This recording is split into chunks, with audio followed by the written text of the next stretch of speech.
Hello, my name is Gisela Maggiotto. I am a senior clinical embryologist working at Kitazato DBMed. My current activity is focused on providing technical support and vitrification training to clinics and embryologists worldwide. But during this presentation, I will talk about other IVF procedures rather than vitrification, and I will provide you with some considerations and highlights to improve other key assisted reproductive technologies. So my talk will be mainly focused on technical aspects on micromanipulation techniques such as ICSI and embryo biopsy, and I will also discuss the importance of embryo culture conditions, which is the role of the oil, some considerations on oil peroxidation and washing, how osmolality can impact on the embryo development, and its direct relation with dish preparation and oil overlay. ICSI represents one of the main breakthroughs in ART. It is a very successful micromanipulation technique in experienced hands, but there are some points to consider in order to improve fertilization rates. During injection, the oocyte must be firmly stabilized with suction of the holding pipette. If you place the oocytes touching the bottom of the ICSI dish, this will aid further stabilization. Make sure you really leave the sperm inside the oocyte before removing the ICSI pipette. You need to watch the sperm going beyond the tip of the ICSI pipette into the ooplasm. Use new holding and ICSI pipettes for each patient. Notice that larger ICSI pipettes may harm the oocyte cytoskeleton, which in turn might have consequences on blastocyst formation. Choose ICSI pipettes with short spike tip to minimize damage to the oolemma. Pre-implantation genetic testing is performed to maximize ART outcomes. A PGT program requires a high blastocyst development rate, an optimized culture system, and an excellent vitrification technique. The biopsy can be carried out on the third day of culture or at later stages on the blastocyst. The biopsy on day 3 allows to get 1 or 2 blastomeres, while on day 5 a biopsy can be carried out on the trophectoderm, removing a group of cells. Day 5 biopsy has become the preferred method nowadays.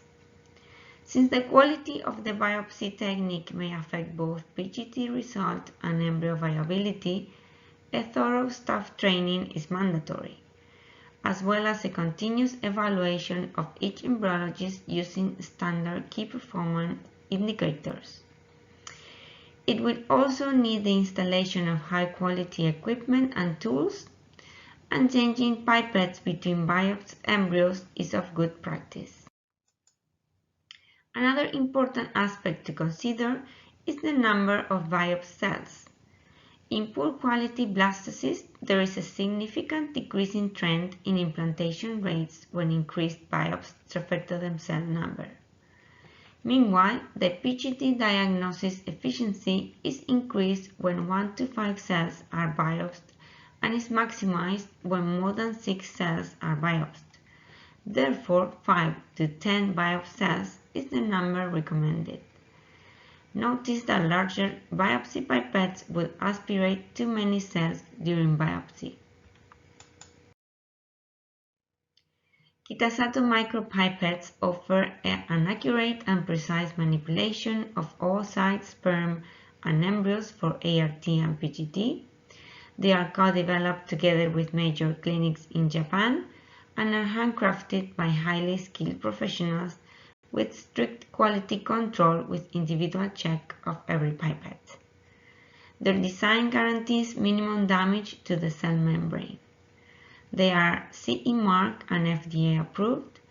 Boxes are available with 10 units individually packed in easy to open color-coded containers. Moving forward to the embryo culture conditions, the oil overlay, it is very important but often overlooked. It is used as an overlay for embryo culture, oocyte and sperm in ART and micromanipulation procedures with the aim of minimizing pH shifts, preventing changes in osmolality, reducing the risk of temperature fluctuation, protecting samples from contamination, particularly VOCs from gas supply, plasticware, and general lab environment, and also prevents media evaporation, allowing small volumes of medium to be used. Oil represents a component of embryo culture system with the most potential variation in quality and may have a negative impact on embryo development and pregnancy outcome.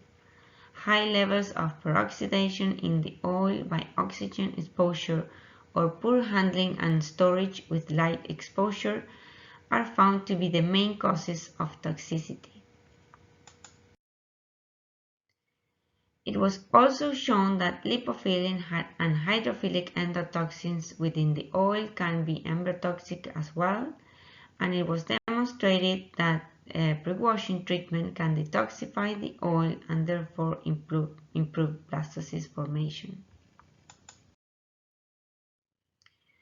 Culture media osmolality is another key factor to take into account, as exposing the embryos to high osmotic pressure would result in worse embryo development. Therefore, osmolality control is critical, and it is important to notice that osmolality is directly affected by dish preparation. Dishes of culture medium under oil must be fully equilibrated for the media pH to be in the physiological range. A dish of medium takes around 12 hours to equilibrate in CO2 incubator with minimum time of 8 hours. Therefore, a dish of culture medium under oil cannot be made up and used the same day. A dish can stay outside the incubator for about 10 minutes before the pH will measurably change. Drop size may affect long-term changes in osmolality, and the most typical range goes from 20 to 50 microliters. Maximizing oil volume limits osmolality changes. Extra care is needed during dish preparation. One dish should be prepared at a time, with minimized airflow inside the cabinet.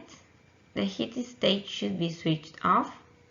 Consider using underlay drops by making them after dispensing the oil into the dish. Maximize oil volume, taking care that the lid does not seal. Finally, if you are performing extended culture with no dish replacement and dry incubator, using heavy oil would be a good approach. Kitazato oils are available with different densities and viscosities. Light oil allows easy pipetting, and heavy oil offers protection and insulation for extended culture usage. Even though oil viscosity does not seem to have a great effect on its efficiency in maintaining the stability of culture conditions, high viscosity oil seems to maintain the temperature, pH, and osmolality of the drops slightly better after a long period of time outside the incubator, but at the same time, it takes a little longer to recover to 37 degrees when returning to the incubator. So each laboratory should make its own determination on which oil to use for each particular procedure. These oils are pharmaceutical grade quality paraffin containing less unsaturated bonds in their polycarbon lipid tail than mineral oil, therefore being less sensitive to photooxidation and peroxidation. They are pre-washed and manufactured under strict quality controls with double MIA tests and peroxides, endotoxins, and sterility measurements. They can be stored at room temperature, and once opened, the product is stable for at least 28 days under aseptic conditions. To finish my presentation, these are the tips and tricks for improving ICSI and biopsy. Staff training in these micromanipulation techniques is mandatory. Consumables and equipment should be of the highest quality. Choose microtools that allow correct manipulation and minimize harm to cells. Remember that the quality of the biopsy technique can affect both PGT result and embryo viability. And the take-home messages for a good culture system are that high peroxidation in oil overlay is detrimental to fertilization and embryo development due to toxic contamination or deterioration of oil quality. Therefore, handling and storing the oil should be carried out properly. Oil pre-washing can remove toxins and improve blastocyst formation.